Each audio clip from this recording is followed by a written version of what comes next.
Hello, maayong hapon. So for today's video kay maghimo ta og avocado nga ice cream.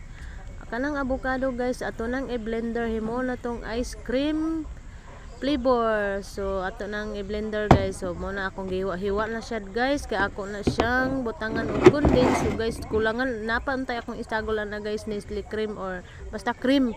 Monta na dapat na ko ibutang guys og condense pero wala may available nga Nestle cream or cream.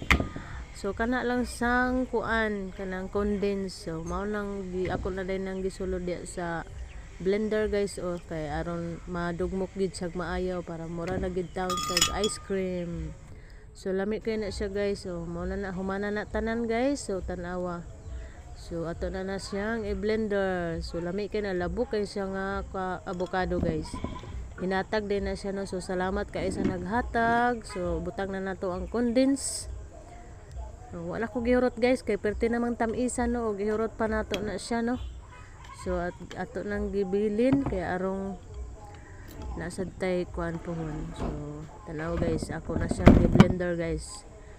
So lami kay na siya guys ug ma-ice na bitaw siya guys. Murag gid siya ice cream. So nakabuhat naman ko ani atong niagi no. Pero wala lang na ako gi-video, pero karon naka-video naka-time man ko video, so akong gi-video guys. So i-blender na nato no.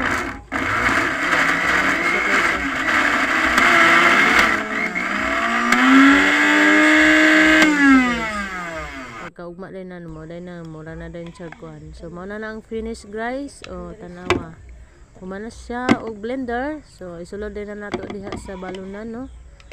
So tanawa.